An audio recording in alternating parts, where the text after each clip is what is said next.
السلام علیکم ورحمۃ اللہ وبرکاتہ۔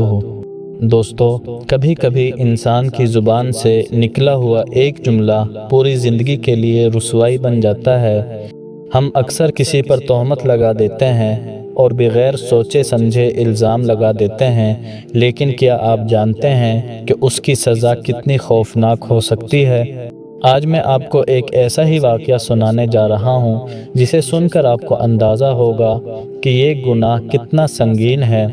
چنانچہ یہ واقعہ ہے مدینہ منورہ کے قریب کا، اور انصاف کے طالب ہر شخص کے لیے اس واقعے کے اندر سبق ہے۔ علامہ زرقانی رحمۃ اللہ علیہ، جو کہ موطا امام مالک کے شارح ہیں، انہوں نے ایک بڑا عجیب واقعہ لکھا ہے کہ مدینہ منورہ کے آس پاس ایک عورت فوت ہوئی تو دوسری عورت اسے غسل دینے لگی۔ جو عورت غسل دے رہی تھی، جب اس عورت کا ہاتھ مری ہوئی عورت کی ران پر پہنچا تو غسل دینے والی عورت کی زبان سے یہ الفاظ نکل گئے کہ میری بہنوں، جو دو چار عورتیں ساتھ بیٹھی ہوئی تھی ان کو مخاطب کر کے کہنے لگی، یہ عورت جو آج مر گئی ہے، اس کے تو فلاں آدمی کے ساتھ خراب تعلقات تھے۔ غسل دینے والی عورت نے جیسے ہی یہ الفاظ بولے تو قدرت کی طرف سے فوراً گرفت آ گئی اور اس کا ہاتھ مری ہوئی عورت کی ران پر چمٹ کر رہ گیا۔ جتنا بھی کھینچتی ہے اس کا ہاتھ جدا نہیں ہوتا، وہ زور لگاتی ہے مگر مری ہوئی عورت کی ران ساتھ ہی آتی ہے۔ دیر لگ گئی۔ میت کے ورثاء کہنے لگے کہ اے عورت، جلدی غسل دو، شام ہونے والی ہے، ہم کو جنازہ پڑھ کر اس کو دفنانا بھی ہے۔ تو وہ عورت کہنے لگی کہ میں تو تمہارے مردے کو چھوڑنا چاہتی ہوں مگر تمہارا مردہ مجھے نہیں چھوڑ رہا۔ رات پڑ گئی مگر ہاتھ یوں ہی چمٹا رہا۔ اگلا دن آ گیا، پھر بھی ہاتھ چمٹا رہا۔ اب مشکل بنی تو اس مری ہوئی عورت کے ورثاء علماء کے پاس گئے۔ ایک مولوی صاحب سے پوچھنے لگے کہ ایک عورت دوسری عورت کو غسل دے رہی تھی تو اس کا ہاتھ مری ہوئی عورت کی ران کے ساتھ چمٹ گیا، اب کیا کیا جائے؟ تو مولوی صاحب نے فتویٰ دیا کہ چھری سے اس کا ہاتھ کاٹ دو۔ غسل دینے والی عورت کے ورثاء کہنے لگے کہ ہم تو اپنی عورت کو معذور نہیں کروانا چاہتے، ہم اس کا ہاتھ نہیں کاٹنے دیں گے۔ انہوں نے کہا کہ فلاں مولوی کے پاس چلیں۔ اس سے پوچھا تو وہ کہنے لگے کہ چھری لے کر مری ہوئی عورت کا گوشت کاٹ دیا جائے، مگر اس کے ورثاء نے کہا کہ ہم اپنا مردہ خراب نہیں کرنا چاہتے۔ چنانچہ 3 دن اور 3 رات اسی طرح گزر گئے۔ گرمی بھی تھی، دھوپ بھی تھی، بدبو پڑنے لگ گئی۔ گرد و نواح کے کئی دیہاتوں تک یہ خبر پہنچ گئی۔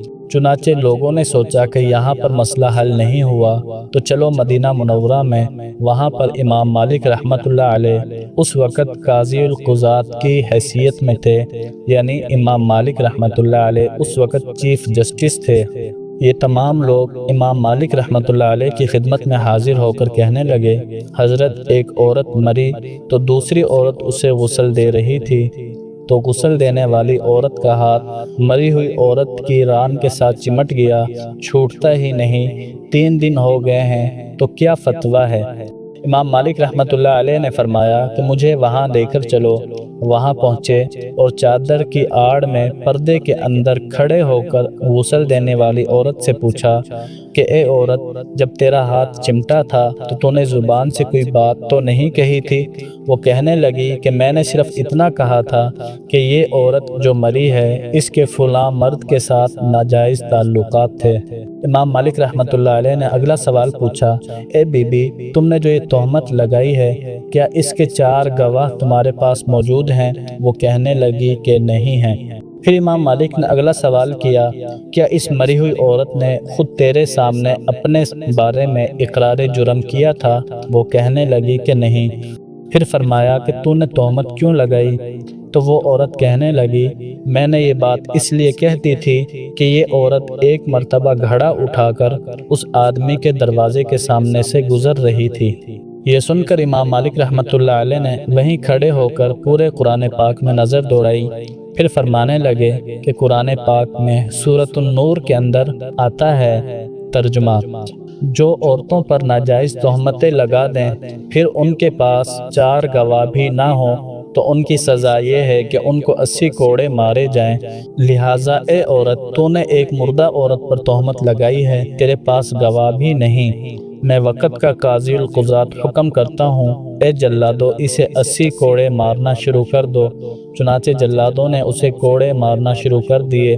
وہ کوڑے مارتے جا رہے ہیں، 70 کوڑے مارے مگر ہاتھ یوں ہی چمٹا رہا۔ 75 کوڑے مارے گئے مگر ہاتھ پھر بھی یوں ہی چمٹا رہا۔ 79 کوڑے مارے تو ہاتھ پھر بھی نہ چھوٹا۔ جب 80واں کوڑا لگا تو اس عورت کا ہاتھ خود بخود چھوٹ کر جدا ہو گیا۔ اللہ اکبر۔ دوستو، سوچنے کی بات ہے، صرف ایک جملہ، صرف ایک تہمت نے اس عورت کو کتنی بڑی ذلت اور رسوائی میں ڈال دیا۔ زبان کا ایک غلط لفظ 3 دن کی رسوائی، پھر 80 کوڑوں کی سزا، اور سب کے سامنے عبرتناک انجام کا سبب بن گیا۔ یہ واقعہ ہمیں بتلاتا ہے کہ کسی پر الزام لگانے سے پہلے 1000 بار سوچ لیں۔ جس بات کا علم نہ ہو اسے بیان کرنا جھوٹ اور تہمت کے زمرے میں آتا ہے۔ تہمت صرف گناہ نہیں بلکہ دنیا اور آخرت میں ذلت کا سبب ہے۔ دوستو، آج ہمیں یہ سبق لینا چاہیے کہ زبان کا غلط استعمال بربادی کا راستہ کھول دیتا ہے۔ سچائی، احتیاط اور خاموشی انسان کو بچا سکتی ہے، مگر تہمت اور جھوٹ ہمیشہ ہلاکت کا سبب بنتے ہیں۔ اللہ تعالی ہمیں اپنی زبانوں کی حفاظت کرنے کی توفیق عطا فرمائے۔ دوستو، یہ تھا آج کا ایمان افروز واقعہ۔ مزید ایسے ہی سبق آموز واقعات حاصل کرنے کے لیے ہمارے چینل قصص الفلاح کو سبسکرائب کر لیں اور بیل آئیکن کو دبا دیں، ساتھ میں نوٹیفیکیشن کو بھی آن کر لیں۔ تو چلیے ملتے ہیں اگلی ویڈیو میں، تب تک کے لیے اللہ حافظ۔